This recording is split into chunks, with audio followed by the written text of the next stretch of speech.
Dobrý den, vážení přátelé, možná budoucí účastníci online kurzu Moje cesta ke zdraví, možná jenom hledající své zdraví, možná jenom se zajímající o věci kolem nás, které se dějí v téhle docela prazvláštní době.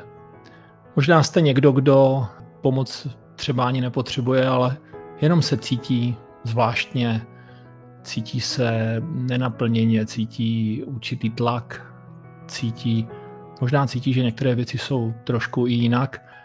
Možná pro všechny z vás by mohlo být to, co bych vám rád představil, a to je online kurz Moje cesta ke zdraví, který jsem se rozhodl připravit v minulých měsících a trošinku jsem na něm zapracoval a víceméně bych ho vám rád představil důvody, proč jsem jej připravil. Rád bych vám řekl něco málo o mém příběhu spontánního uzdravení z rakoviny. Rád bych vám řekl možná nějaké základní náhledy, protože tady tohle video je takové víceméně velmi základní video, které je úvodním videem před úplně počátečním videem online kurzu Moje cesta ke zdraví, kde byste možná mohli nasát atmosféru toho, čemu já říkám sebeuzdravení z jakýchkoliv nevyléčitelných nemocí, a tím myslím i takové nemoci, jako je například rakovina a všechny tyhle podobné,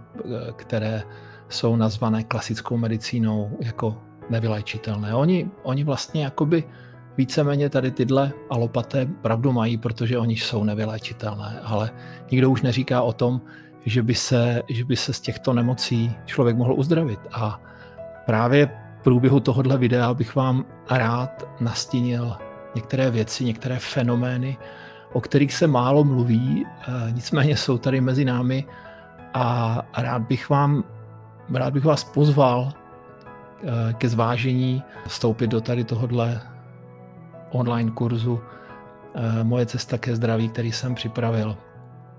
Vše se to bude týkat jednoho slova, jedné takzvané nemoci našeho těla a duše, která už jenom při vyslovení tady těchto 8 písmen, které vidíte na obrazovce,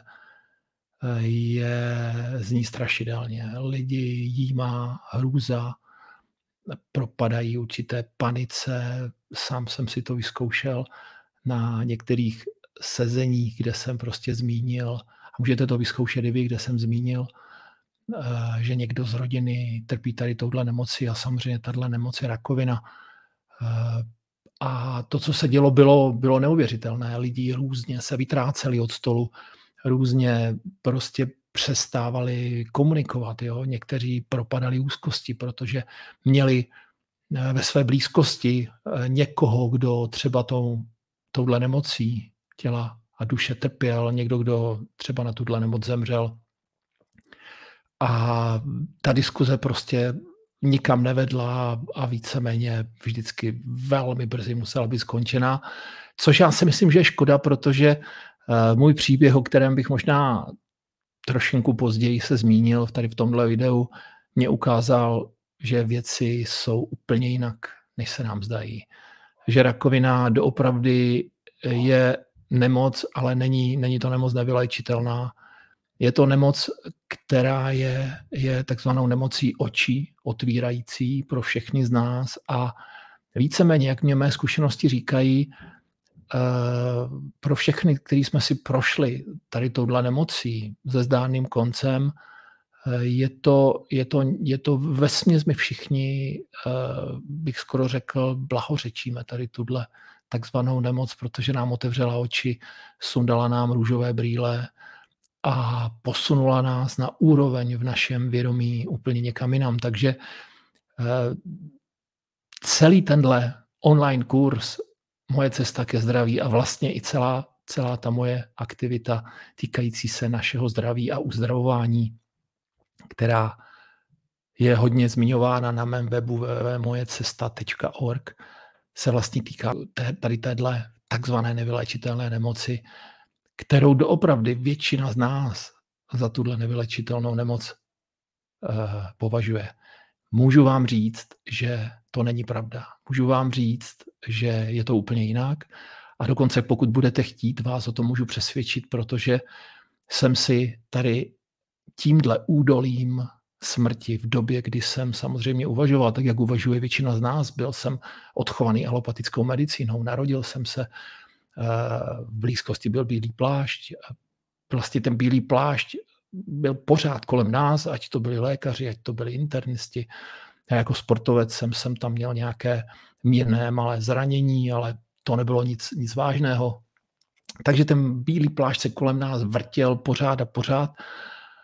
No až potom to teda došlo do toho stádia, o kterém možná promluvím trošku později, než se zamyslím vlastně na tady touhle nemocí, které vlastně my říkáme nevylečitelná, ať je to rakovina, cukrovka, leukémie, roztroušená skleróza nebo jiné nemoci.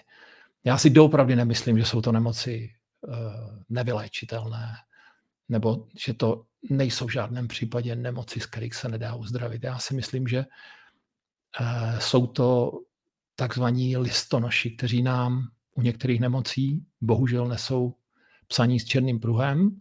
U některých nemocí je to jenom velké varování, ale určitě to není nic jako konečná. Jo? Já jsem tu konečnou od klasické medicíny slyšel několikrát. Slyšel jsem, kdy mi dávali 3 měsíce šance na přežití a posílali mě domů si psát závěť a prostě byly to různé vlny. A proč jsem vlastně v takovém stavu v 51 letech, kde mám o 15% váhy míň, než jsem mýval, jsem spokojený, šťastný, cítím se skvěle, cítím se na 30 let. Já prostě myslím si, že vypadám tak normálně, lidi to tak jako říkají, většina těch lidí, kteří mě znali v mém minulém nastavení, v mém minulém business životě, mě buď vůbec nepoznávají, anebo pokud mě náhodou poznají a bavíme se, tak víceméně vůbec ani neví, kdo to na ně mluví. A proč to všechno takhle je?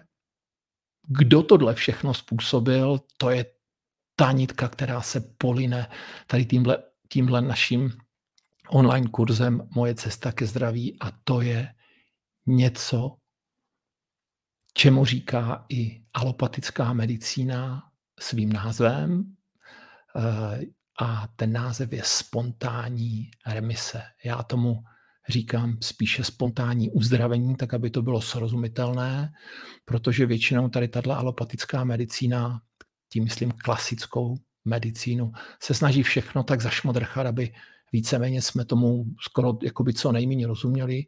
Oni mnozí z nich už došli tak daleko, že nerozumí ani sami sobě a nerozumí ani sami tomu, co předpisují, protože už je toho tolik těch diagnóz a určitých léků, že doopravdy už neví, čí jsou.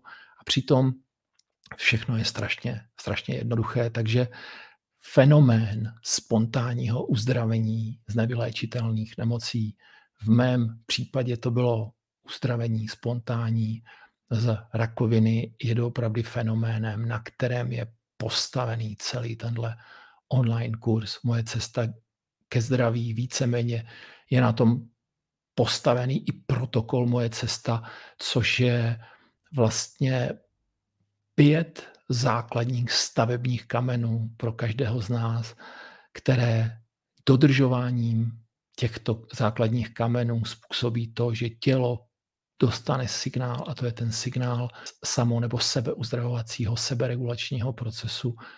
A pokud člověk chce, pokud má vůli, pokud má vytrvalost, pokud chce žít a pokud má víru, tak není jiná možnost. Já říkám, že není jiná možnost, aby se neuzdravil. Proč to říkám? Protože jsem si to zažil. Byl jsem v největším temně, v největším pekle, jaké si člověk dokáže představit. Žil jsem posledních možná 10 let se svým nafouknutým egem ve svém biznise, kde jsem se hnal za úspěchem, za uznáním a za já nevím čím vším. Jo. Víceméně jsem i spoustu věcí jsem vlastně dokázal. Jo. Spousta lidí mě má třeba za i úspěšného biznismena, protože jsme spolu s bývalým kolegou vybudovali, potom já následně jsem pokračoval sám, jsme vybudovali značky, které byly známé po celé střední Evropě a produkty se prodávají na několika kontinentech, na několika světadílech. Nicméně to, kam mě zavedl tady tenhle chvat, tady tenhle stres a běs toho neustálého hnaní se za něčím způsobil vlastně to, že na konci roku, no to byla vlastně v té první fázi, to byla polovina roku 2016, se mně stala taková nemilá věc, když jsem si na svém těle nahmatal takovou jakoby bulku. Byl jsem z toho překvapený, protože nikdy předtím se mi to nestalo. A byl jsem opravdu z toho překvapený, říkal jsem ženě, hele, co si o to myslíš? Ona říká, no, nevypadá to moc dobře, tak počkejme chvilku a potom teda zajdi do nemocnice. No tak jsem chvilinku čekal, moc dlouho ne, protože to neuvěřitelně rostlo. No a přišel jsem a pán s takovým prostě přístrojíčkem, s kterým šudlá bříška těhotných maminek, vlastně po několika desítkách minut mě sdělil, že tu nemilou zprávu, že mám v sobě nádor a díky tomu, v jakých místech ten nádor byl, tak mě říkal, že z 90% bude rakovinotvorný, zoubný. Dobrá zpráva v úvozovkách byla, že mortalita, čili úmrtnost je jenom jeden člověk z 10%, takže to mě moc teda asi nepotěšilo. No a tak jsem prošel tím vším, prošel jsem ten den ještě testy, které samozřejmě v můj neprospěch potvrdili tady tuhle diagnózu rakovina a díky tomu, že v procese u tady tohohle typu rakoviny je operace ještě týž samý den, tak jsem ji podstoupil. Kolegové, chirurgové byli skvělí, dopadlo to perfektně. Myslím, že za hodinu bylo hotovo, za 3 dny jsem byl doma a byl jsem tak nějak ujištěn, že to bude fajn.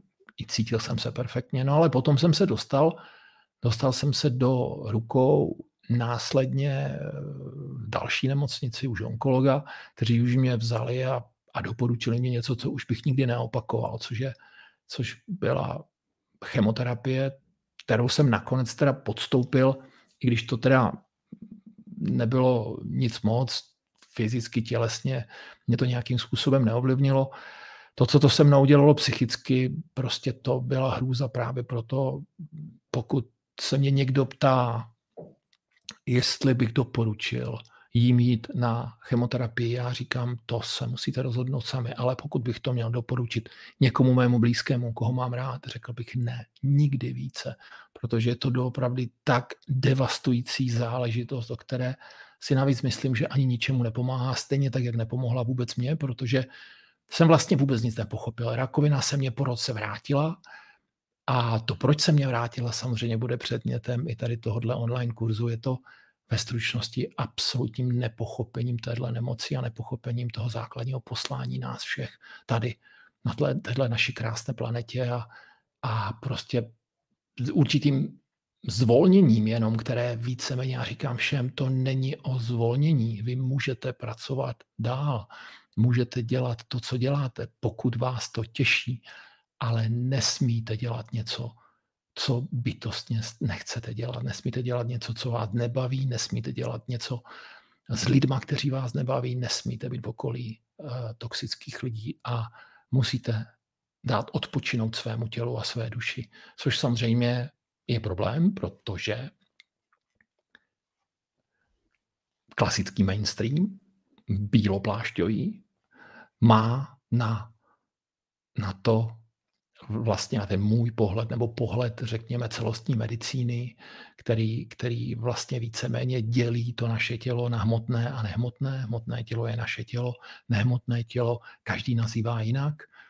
A já ho nazývám duše a víceméně jsem přesvědčený o tom, že my, a to je možná jeden z klíčů, proč vůbec se mně podařilo tak se rychle a záhadně dostat z tady téhle rakoviny v její terminální fázi, a to je to, že jsem bytostně přesvědčený, že nejsme naše tělo. Že to je úplný omyl. Jo? Je to něco absolutní nepochopení principu našeho bytí a potom se nemůžeme divit, že většina těch nemocí prostě nikam to léčení nevede a je těch nemocí víc se léčí, ale je víc nemocných, takže doopravdy to nikam nevede. Léčení nikam nevede. Jediná cesta je pochopení principu fungování těla a pochopení samouzdravovacího procesu. A to je ostatně taková mantra, řeknu tak zvláštně, anebo ta neviditelná linka celého toho mého dění, snažení, celého tady tohle online kurzu Moje cesta ke zdraví je doopravdy. A jsem o tom znovu bytostně přesvědčený. A já vždycky říkám lidem na otázku, vy tomu věříte? Já říkám, ne, já tomu nevěřím, já to vím, protože mezi vědět a věřit je ohromný rozdíl. Spousta lidí jenom věří a ono to nestačí. Například na uzdravení z tady těchto nevyléčitelných nemocí prostě nestačí věřit.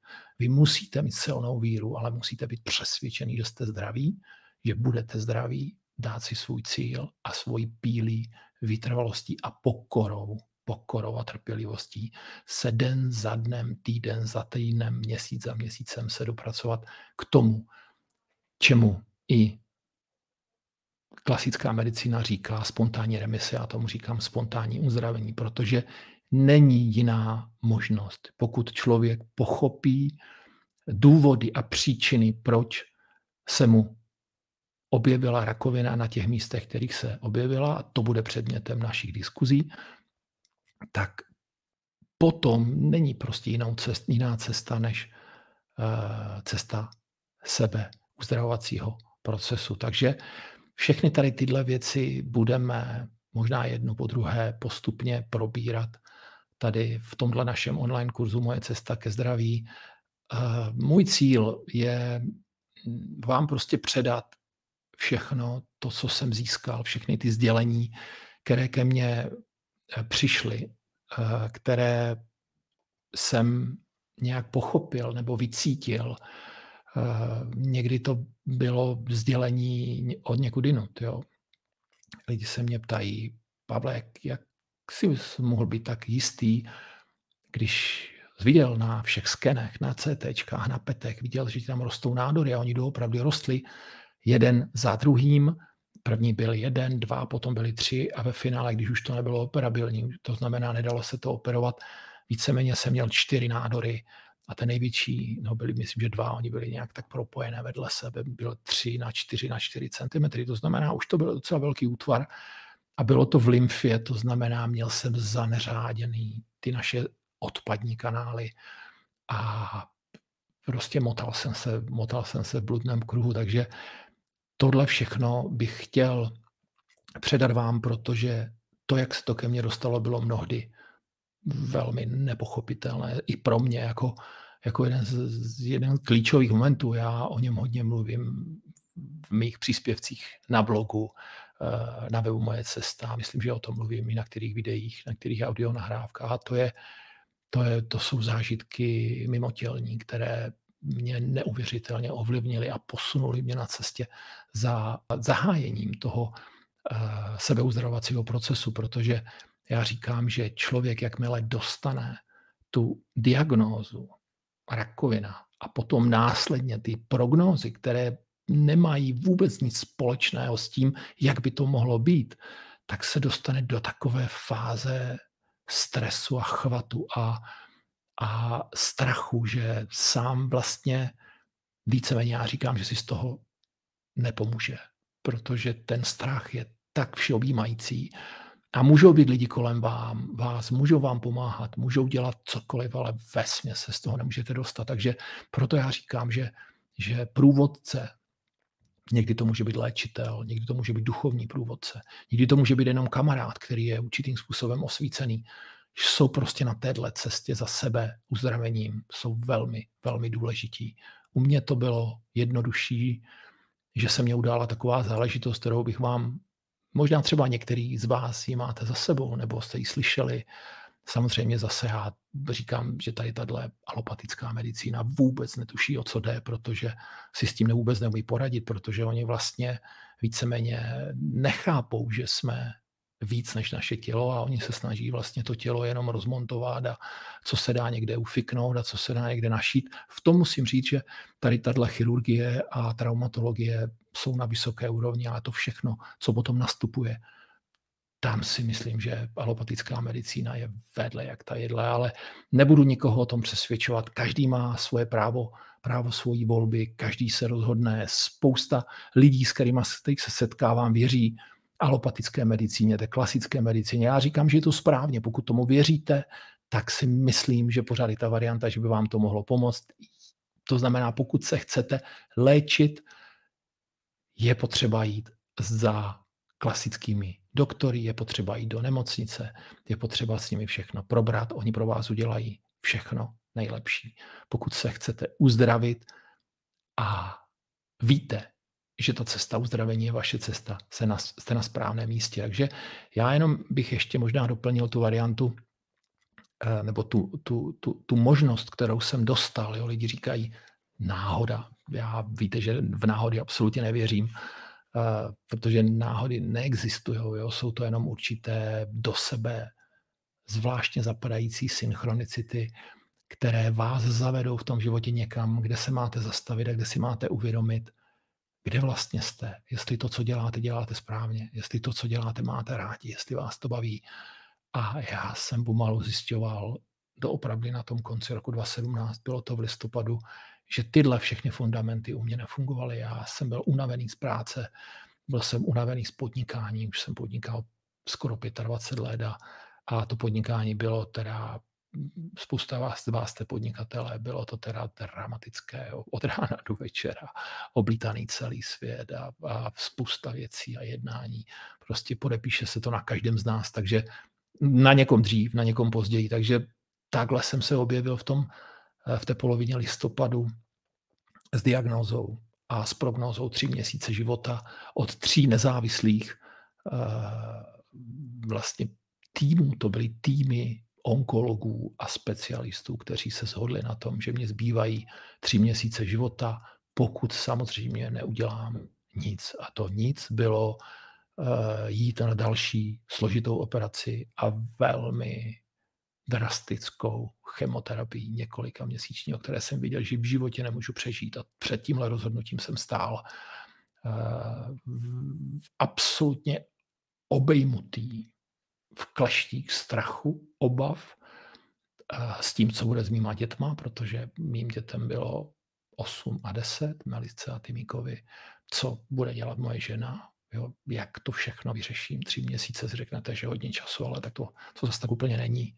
Jo, v tom chvatu, v kterém se nacházíte. No a tak jsem každý večer, jak chodím s pejskem, jsem se vracel z procházky a standardně vždycky chodím garáží 99,9% a v tom případě toho, já myslím, že to zrovna bylo někdy 16. 17. listopadu, jsem prostě otevřel přední branku a šel jsem přes přední terasu na zadní terasu, kde jsem se zastavil a chvilku jsem tam stál, zavřel jsem oči.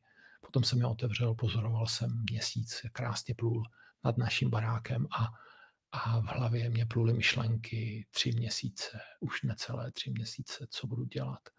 Půjdu na operaci, půjdu na chemoterapii a tak, jak jsem tam stál a díval jsem se průhledem přes okno do jídelny, kde seděly 2 moje děti, dělali si úkoly, za nima průhledem byla kuchyň, kde moje žena dělala večeři, tak jsem tam stál a naráz jsem se prostě objevil v nějakém časoprostoru, který jsem vůbec neuměl pochopit. A výsledkem toho bylo, že jsem se díval na tuhle scenérii, v které jsem já sám stál na té terase a dělal jsem se oknem, jsem se sám na sebe díval, jakoby z druhého patra. A při tom pohledu sám na sebe jsem se rovněž díval na ty moje děti a zažíval jsem s nimi to, co dělají. Díval jsem se skrz zdi, viděl jsem je, jak si dělají úkoly a v tu 1 sekundu jsem se prostě zatřepal a říkám si, co se to jako děje. A protože jsem nevěděl, říkám si, je to nějaká halucinace, nebo jak je to možné a vůbec nevím, jak to bylo dlouho. Možná to bylo 5, 10, 15 minut jsem tam stál přikovaný, kde ke mně připlula ta základní, nebo několik základních otázek. A ta základní byla úplně ta nejjednodušší. Kdo jsem já?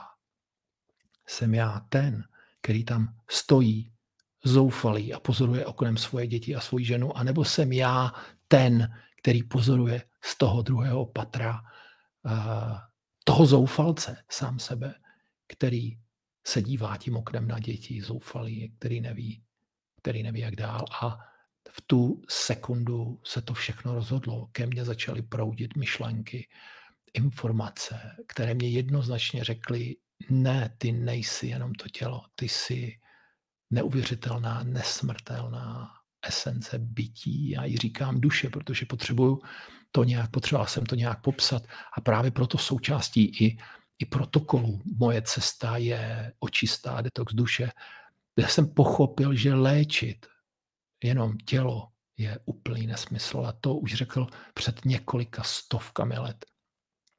Ono to řeklo několik lidí, ale ty lidi byli velmi moudří, kteří prohlásili, že pokud ta klasická alopatická medicína nepochopí, že není možno léčit odděleně tělo hmotné a nehmotné, to znamená tělo od duše, tak že to nikam tady tyhle procesy nepovedou a víceméně jenom každý den si utvrzujeme se v tom, že to doopravdy nikam nevede. Léčí se víc, nemocných je víc. Nemáme žádné velké výsledky, ani co se týká rakoviny, takže je to prostě, jde to někam, kam to má jít. Pochopil jsem, že všechny věci mají jít tam, kam mají jít, že všechny věci jsou tak, jak jsou a víceméně jsem pochopil, že moje cesta s klasickou medicínou skončila. Přišel jsem domů, sdělil jsem to mojí ženě, během několika dnů jsem zašel za všemi těmi týmy, které mě už vlastně v té době nemohli ani operovat, protože už to nebylo operabilní. Seděl jsem na tom konziliu a poděkoval jsem jim teda za tu operaci, protože mě velmi pomohli. Sám bych si v té době, nebo teď bych pravděpodobně už si poradil sám, ale v té době to nešlo, tak jsem jim poděkoval a říkal jsem jim, že jsem se rozhodl, že se uzdravím sám. Jo, tak oni byli z toho takový překvapení. První se mě smáli, potom byli zaražení, potom to šlo až do takové kontroverzní diskuze, ať si dám pozor, že mám děti a umřu a co ty děti budou dělat. No já jsem prostě věděl, že se uzdravím. Já jsem věděl, že jsem zdravý a to, že na nějakých snímcích tam vybíhaly nějaké kuličky, které oni říkají nádory, já jsem říkal, to vůbec se mnou nemá nic společného a pochopil jsem, že musím jít cestou očisty a detoxu těla a duše, že k tomu musím přidat pohyb, musím začít kvalitně spát a ze všeho musím vytvořit takové neuvěřitelně propojené mnohobarevné schéma, které vede k uzdravení našeho těla a duše. Jinými slovy, ke spontánním uzdravení, protože naše tělo je božská věc. Je to biologický skvělý stroj, který přesně ví, co má dělat. To znamená matka příroda ho nějak stvořila.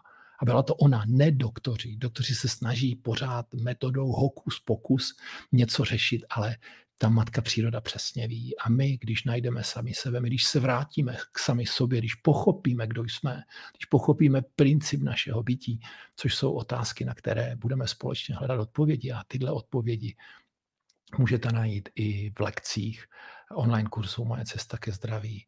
Vše se změní a okamžitě se rozední v tom zatemnělém dni plného strachu a obava pochopíte, že zdraví máte jenom ve svých rukách. Tak, jak jsem to pochopil, začal jsem na sobě pracovat a za 3 měsíce detoxu těla a duše, které jsou základní 2 komponenty protokolu Moje cesta, mě lidi nemohli poznat. Já jsem shodil 15% svojí váhy. Před vlastně tou druhou operací jsem měl skoro 90 kg a po detoxu těla a duše jsem skončil asi 5 nebo ze 74 kg. Cítil jsem se skvěle, byl jsem dokonce na nějakých kontrolních testech, protože moje žena, jak mě viděla, co se se mnou jakoby děje a kde jsem jako přišel na to, že se uzdravím a jak si jsem tak jistý, tak mě vyhnala na jednu kontrolu do jedné uznávané kliniky, kde mě dali takové ty měřící přístroje na ruky, na nohy a teď mě měřili mě ty jako složení těla a na to oni mají takové moudré přístroje, no a tak ta paní teda, když mě to změřila, tak říká, pan Vojtek, je to teda, já vůbec nevím, jak to děláte, ale když se dívám na vaši diagnózu, když se dívám na prognózu mých kolegů, a když se dívám, že máte za sebou jenom 3 měsíce, tak vůbec jakoby nechápu, jak jste to udělal.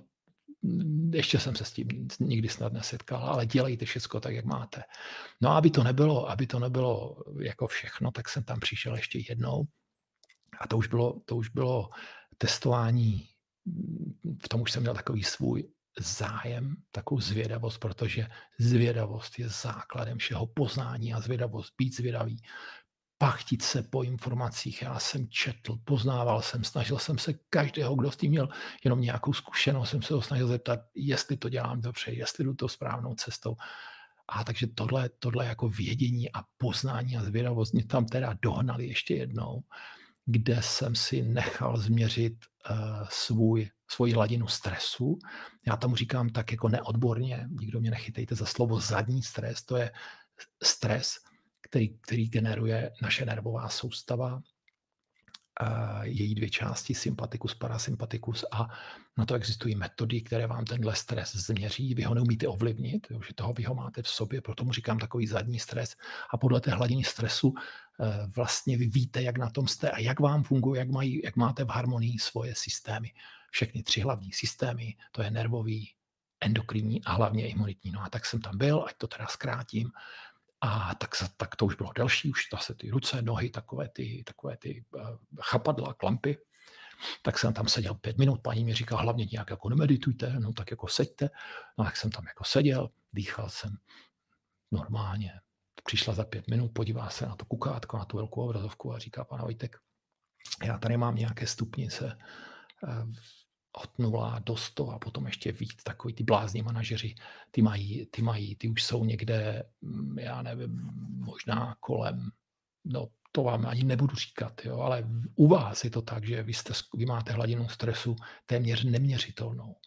Jo. To znamená, vaše systémy tělesné jsou v absolutní harmonii a vypadá to, že vy máte tělo v homeostáze, což je cíl, což je grál všech léčitelů a všech celostní medicíny.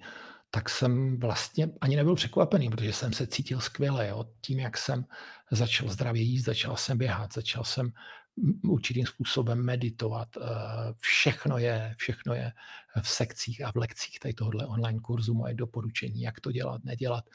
Postupně se to tělo dostalo do nějaké fáze, kdy vlastně já jsem necítil, že bych měl být vůbec jako nemocný. Právě proto já jsem snad 3 roky, já jsem od té doby ani nebyl na kontrole, aby mě řekli, jestli ty nádory tam ještě mám. To je jedna z nejčastějších otázek. Pavle, byl jsi teda na té kontrole a víš, jestli tam teda ty nádory máš nebo nemáš? No a já se říká, no nebyl, co bych tam jako dělal? Já jsem věděl, že jsem zdravý a budu zdravý a prostě doktory nepotřebuju a právě proto já jako léky jsem neměl 3 roky a už nikdy žádné léky vůbec jako neplánuji si vzít, ani si to nemyslím, že si je vezmu. No a už vůbec nejít k doktorovi, jo. To prostě je úplný nesmysl, jo. Protože všechno je to o prevenci a jít k doktorovi jde jenom ten, komu chybí to podstatné, které se na různých kontinentech, se tomu říká různě, prána, ki, či. U nás, u Slovanů, se tomu nazývalo živá a já tomu říkám životní síla. To znamená, doktory potřebuje jenom ten, kdo nemá svoji životní moc, kdo nemá svoji životní sílu, který buď ztratil, že o ní nepečoval, anebo ji sám dobrovolně odevzdal, což je většina z nás. My odevzdáváme svoji životní sílu doktorům, právníkům, politikům. Nedělejte to. To je základ vašeho zdravého bytí. Pokud odevzdáte svoji životní sílu, nazývejte jakkoliv, v jakékoliv části světa, dostaví se určitým způsobem bezmoc. A hned po tady téhle bezmoci, nebo paralelně s ní, je to, čemu my říkáme nemoc. Takže tyhle všechny informace se prostě zhmotnily v průběhu 6 měsíců do takové konverze a katarze člověka, že ty lidi, kteří mě předtím možná poznávali, už je nepoznávají vůbec. A ti lidi, co mě znali, říkali, to snad není možné. Někdo mě říká, že jsem se zbláznil, někdo říká, že jsem jiný člověk, ale lidi nemají na to žádné odpovědi. Prostě já jim říkám, hele, berte to, jak to je. Já prostě právě i moje názory na spoustu těch věcí, jako je ten současný koronavirus a covid, jo, o kterém já si osobně myslím, že vůbec žádný COVID-19 není, jo, že to je prostě jako taková nějaká sranda nebo hoax, jo, že to je jako nějaká taková hra, jak je na Nově vždycky, a oni tam ty herci jako hrajou a teď neví, že to je jako nereálné, prostě nic takového neexistuje. Existuje jenom naše oslabené a naše otrávené tělo tím, co jíme, pijeme, dýcháme a v jakých vztazích žijeme. A ta hladina té otravy se zrcadlí, přesně se odráží v našich nemocích našeho těla. Dobrá věc na tom je, jakmile si tohle uvědomíme, a jsou to nemoci nejenom těla i duše, jakmile si tohle uvědomíme, jenom tím uvědomením okamžitě ten proces té nemoci zastavíme. A jakmile začneme na sobě pracovat a pokud máme kolem sebe někoho, komu já říkám průvodce, jo, je to prostě průvodce pro mé, jak já říkám, onkologické pacienty údolím smrti, protože, jak jsem říkal, z toho údolí smrti je velmi jako těžké se dostat. A nebo to můžou být osvícení léčitelé. Znám dokonce některé i lékaře, který pomalinku chápou, že je všechno jinak, ale bohužel jsou chycení v tom chvatu tady toho systému postavenému na lži, který jednou prostě musí prasknout jako obrovská bublina. Jo. Já v tom osobně nejedu, já jedu ve svém životě, já mám rád svůj život, mám rád svůj zdravý život, proto jím zdravě, proto běhám, proto relaxuju, medituju, miluji svoji rodinu, miluji svoji ženu, svoje děti, kterým děčím za svůj život. A pochopil jsem jako jednu věc, a tu bych chtěl předat vám, a je to, co je vetknuto v celém kurzu Moje cesta ke zdraví, je to, že prostě to, co jsem získal, chci předávat dál. Jo.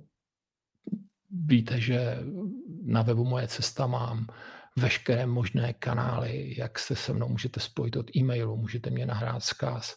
Nikoho jsem nikdy neodmítl. Všechny tady tyhle služby mé byly zdarma a pomáhám tak, jak můžu. Samozřejmě ten člověk musí chtít.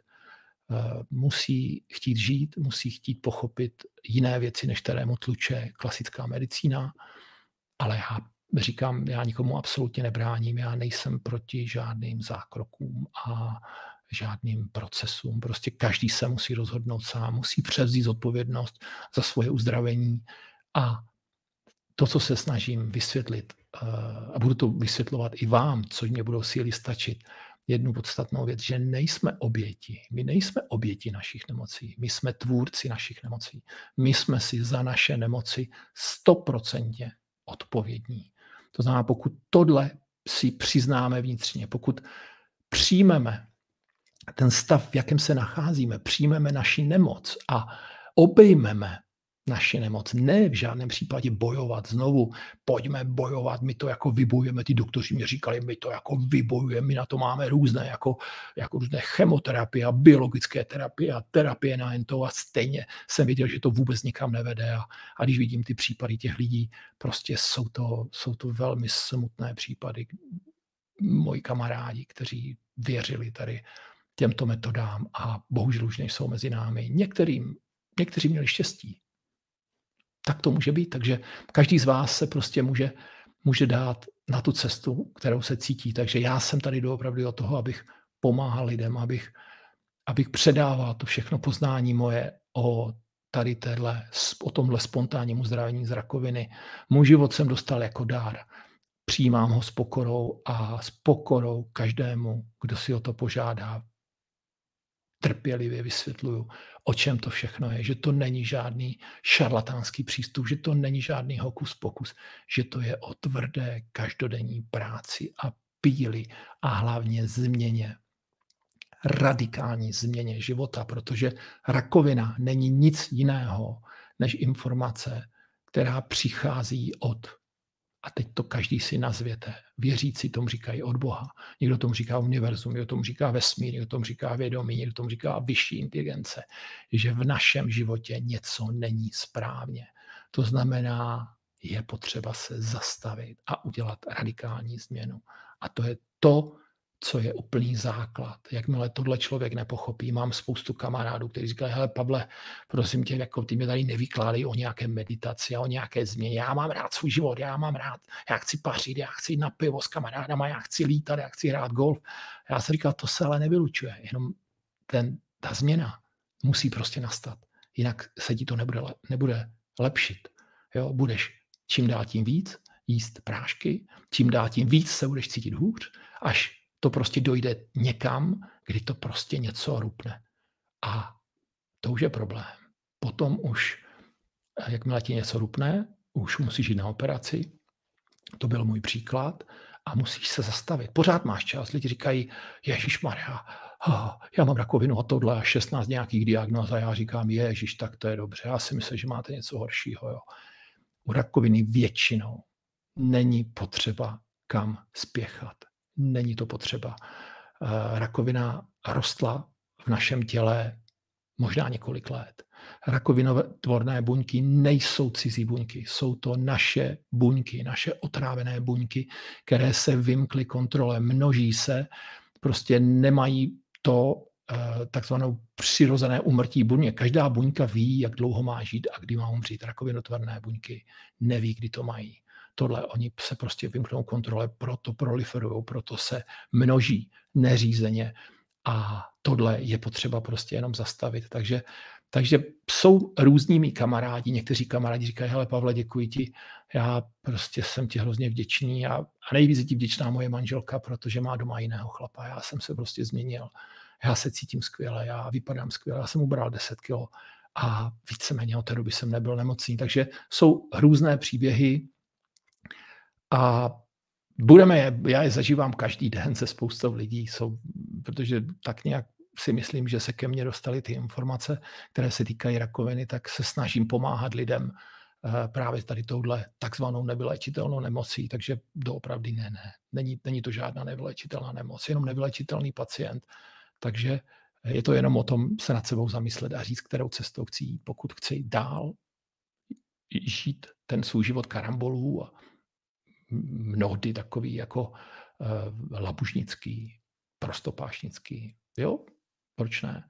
Ale potom se člověk nemůže živit, že jedna nemoc střídá druhou a z klasických nemocí se stávají nemoci chronické a potom většinou, ve velké většině to dospěje, protože to tělo už je tak unavené, už je tak zdevastované, to dospěje k nějaké nemoci nevylečitelné, tak jak to u mě byla rakovina. Takže můj názor na rakovinu možná bude neortodoxní, takový, jako, který nejde s mainstreamem, ale samozřejmě je to tak. Prostě jsem si to prožil. Někteří lidi říkají, Pavle, ty to hrozně jako zlehčuješ, jo, tu rakovinu. Jo. To není tak, jako spousta lidí umírá. Já říkám, umírají. Jo. Ono, jinými slovy, vy tomu říkáte umírají, vy tomu říkáte smrt. Já říkám, je to jenom odchod. Odchod někam. Já to říkám domů, jo, tam, odkud jsme přišli, takže to není žádný prostě tragický moment, jako smrt. Jo. Já se snažím lidem vysvětlit, že vlastně smrt by měl člověk oslavit a měl by se sám rozhodnout, že odejde tam někam, kam tomu každý říká jinak. Jo. Takže to jsou další věci, kdy některým lidem může třeba tady ten protokol, moje cesta, nebo já tomu nechci říkat terapie, protože já nejsem ani léčitel, ani doktor, nic, já jsem prostě jenom průvodce, já jsem jenom někdo, kdo vypráví svůj příběh. Může prostě ulehčit odchod tady téhle inkarnace někam jinam. Nebudu to rozebírat, protože už bych zabředl hodně do ezoterických věcí. Takže tyhle všechny body jsem se rozhodl, dlouho jsem nad tím seděl, jo, protože těch hovorů je spousta, setkání je spousta a spousta věcí se tam opakuje. Prostě ono to není tak složité. Jo. Když už člověk ví, ne věří, ví, tak to není složité. Tak jsem si říkal, že musím to dát do nějaké formy, která bude mít logiku, kterou si bude moct člověk sám jako nadýchat, sám nastudovat. Potom bude mít možnost se se mnou třeba i potkat Někdo to nebude chtít, někdo naopak jo, někomu bude stačit jenom se setkat online. Teď ta doba bláznivá koronavirová, je to úplně ideální, jsou na to perfektní platformy. Někdo se bude chtít se mnou setkat osobně, samozřejmě bez roušky, protože já roušky nenosím, protože si myslím, že je to absolutní omyl, je to nehumánní, neetické, je to zdraví škodlivé a tak toto vysvětluju i mým dětem. Navíc to odporuje to naší ústavě a listině základních svobod a práv, takže, ale do toho bych se nechtěl pouštět, nejsem ani ústavní právník. Takže kdo chce nosit roušku, ať si ji nosí. Pokud si myslí, že na roušce stojí svět, tak ať ji jakoby nosí. Já nechci říct, že jsem antirouška, ale já se nad tím jakoby usmívám, stejně tak, jak se usmívám nad těma epidemiologama, nad tady těma hokus pokus vykukama, kteří blbnou národ, děsí národ a to, co jim si myslím, že jsme jim úplně neměli odpustit, je to, jak se chovají k našim dětem a jak se chovají k našim seniorům, k našim dětem. Proč? Protože nařídit malým dětem nosit roušky ve vyučování je zločin. A tím nemyslím zločin v tom pojetí, tak jak řekl, že zločin, to je zločinec. Ne, zločinec je ten, kdo činí zlo. Takže v této expresi si myslím, že je nošení roušek. A u našich seniorů je to ještě horší, protože to je skupina lidí, od kterých bychom měli čerpat jejich moudrost. A naopak, tady tato elita se snaží rozdělit mladé od starších, seniory zavřít někde, prostě nejlépe do jejich bytů, jakože je ochránit, a což je, prostě je to úplně scestné. Naši seniori, naši rodiče, naši prarodiče jsou kořeny našeho stromu, kterého my jsme kmenem a naše děti jsou větvemi. Takže já vždycky říkám, pečujeme o tady tenhle náš rodokmen, pečujeme o něj tak, aby jsme měli silné kořeny, protože pokud přijde vichřice, správný strom se ohýbá, ale nikdy se nezlomí. Já jsem v minulém svém nastavení, myslím si, že jsem taky neudělal všechny dobré věci, taky jsem mohl se jinak chovat ke svým rodičům, ke svým prarodičům, ale chvála Bohu jsem všechno pochopil.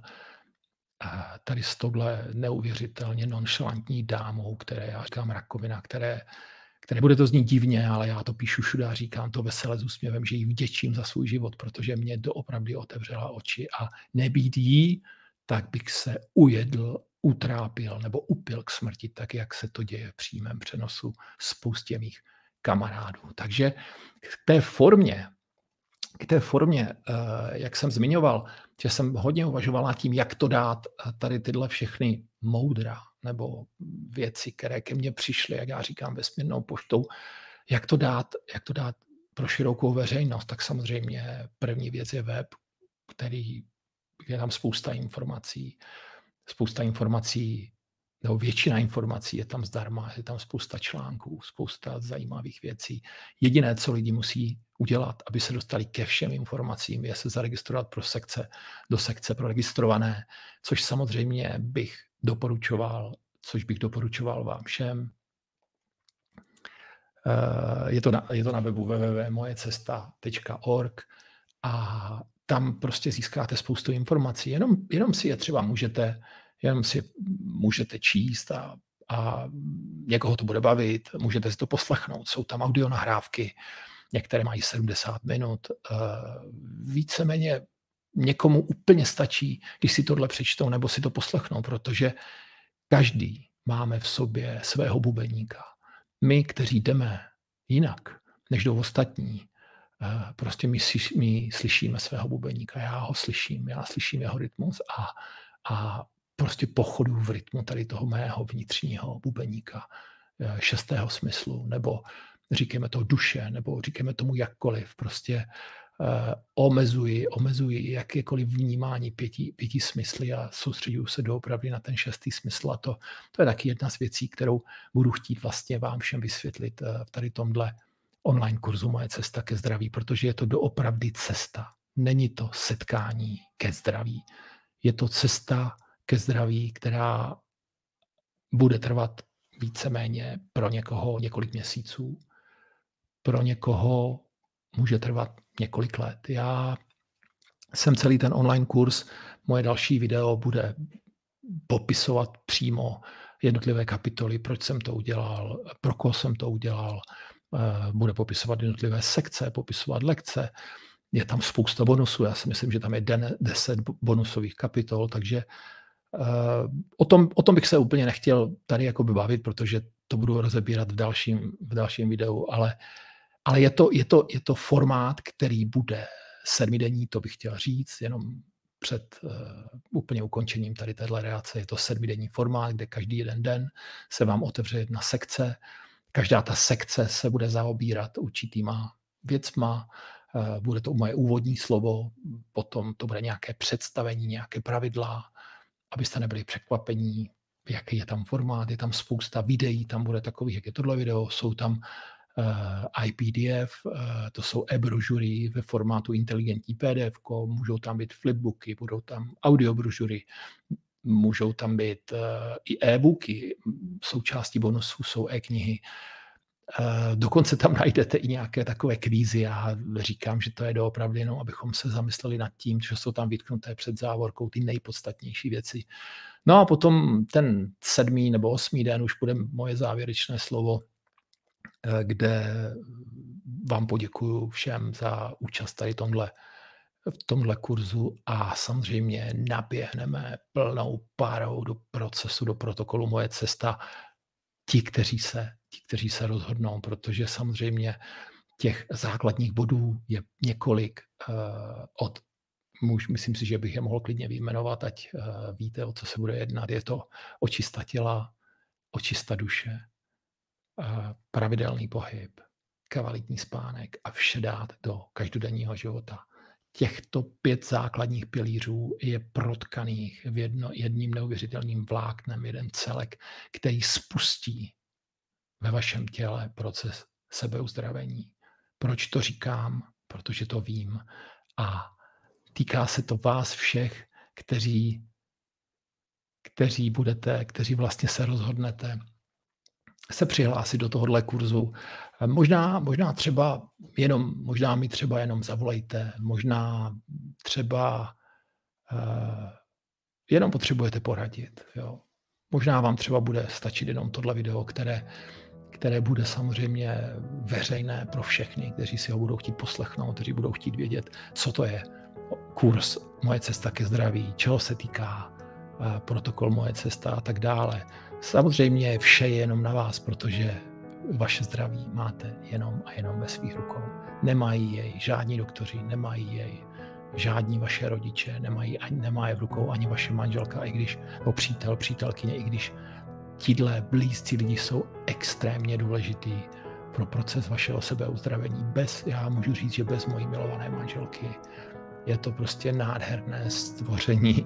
Moje žena Světlana, moje spřízněná duše, si myslím, že bych tady možná mezi váma nebyl. Takže všem bych možná nakonec tohohle videa chtěl poděkovat. Chtěl bych poděkovat mé ženě, chtěl bych poděkovat mým dětem, chtěl bych poděkovat všem lidem, se kterými jsem se setkal v průběhu mého procesu uzdravení. Byli to různí i lékaři, kteří takzvaně zběhli od té alopatické medicíny. Byli to různí léčitelé, byli to šamani, byli to zenoví mistři.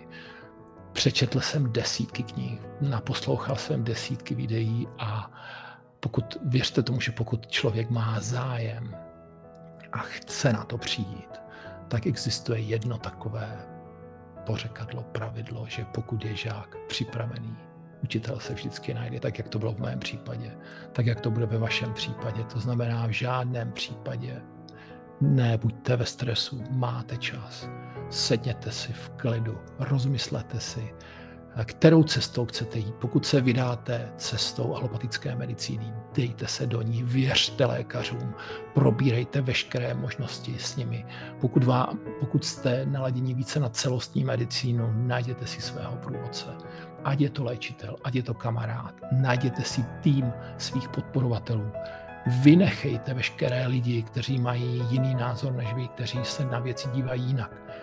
Vynechejte je ze svého života, protože budete potřebovat lidi, kteří vás podporují a ne, kteří vás z vaší cesty svádí, protože jakmile pochopíte, co je vaše cesta, tak se po ní vydáte a na konci téhle cesty nemůže být nic jiného než uzdravení.